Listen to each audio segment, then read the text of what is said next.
everybody. So with the introduction of the all-new Honda Talon, there's no doubt that the sport side-by-side market is heating up. But this video is not about Honda, it's all about Kawasaki. Yes, brand new patent drawings have been filed by Kawasaki, which is giving us a sneak preview of an all-new sport side-by-side coming from the brand. So let's check out these photos together.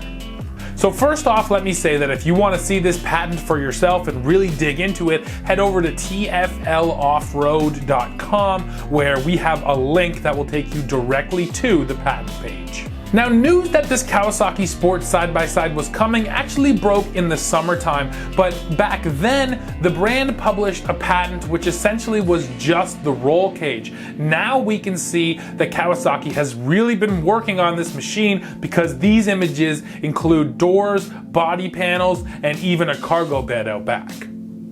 So although we can see the whole machine in these drawings, this specific patent is for a system which allows you to remove the floor of the cargo bed to get down to your engine. So if you need access to do maintenance, Kawasaki is designing a system to make that even easier.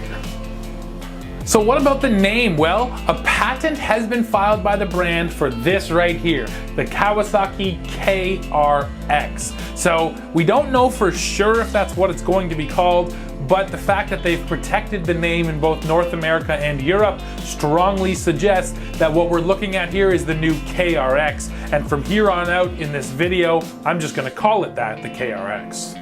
So one of the more interesting things about the KRX is definitely the curved roll cage bars in the rear. Now, we saw these in the initial drawings and they're still here, which means the Kawasaki still wants to use them. And the brand says that they're here to help you roll the KRX back onto its wheels. So I guess the idea is if it ends up on its roof, you could sort of get in front of it because, you know, the bars are at the rear and they're just gonna help you to rock it down and get it back up onto its wheels. It's a neat design and I really wonder how well it works. And besides the functionality of it, that is definitely just going to give this machine a unique style all of its own. Now here's some of the other things we can tell from the photo. So first of all, the roll cage looks extensive. This is an 8-point roll cage and there's intrusion bars in the front and the rear, and the doors even look like they have roll cage protection. So, you know, more so than some other brands, it appears as though Kawasaki is really going all in on a safety conscious roll cage.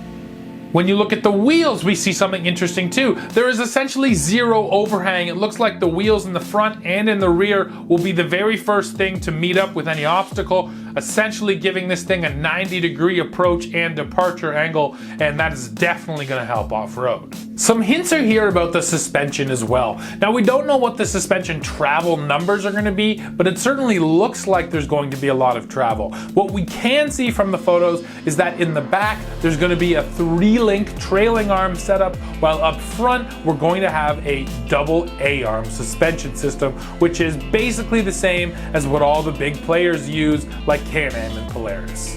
Now, not a ton can be seen on the interior. We see 2 heavily bolstered seats. They are pushed up, you know, a little bit past halfway on this thing. So, you know, it's a bit of a rider forward position, which should be good for visibility. And you can also see that in front of the passenger, there is a T-bar style handle to hold on to.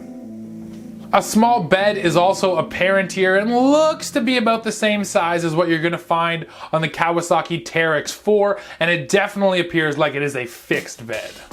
And then when you're looking at the doors, there appears to be handles on the outside at the rear of the door, suggesting that they are front hinged, unlike some of the other machines in this segment.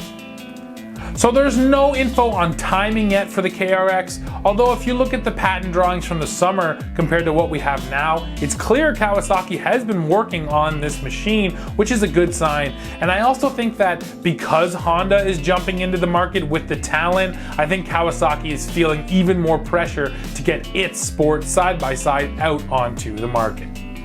Oh yeah, and of course the powertrain. So right now, based on some of those earlier patent images, it looks like Kawasaki is going to use an inline 3-cylinder engine. Now, we can't confirm anything yet, but that's what it looks like, mated to a CVT. But when we get more information on what this machine will actually be, we will definitely bring it to you as quickly as we can. So guys, that's all the real info we have right now on the KRX, but I want you guys to head down into the comments, let me know, maybe I missed something. There's a lot to see in these photos and a lot to read, so let me know what you see and whether or not you're excited for the KRX, and I definitely am, because more sports side-by-sides, increasing that competition just means that we end up getting better machines. So go comment while you're down there, hit subscribe, and make sure you come back here to the channel for the latest news, views, and real-world reviews. See ya.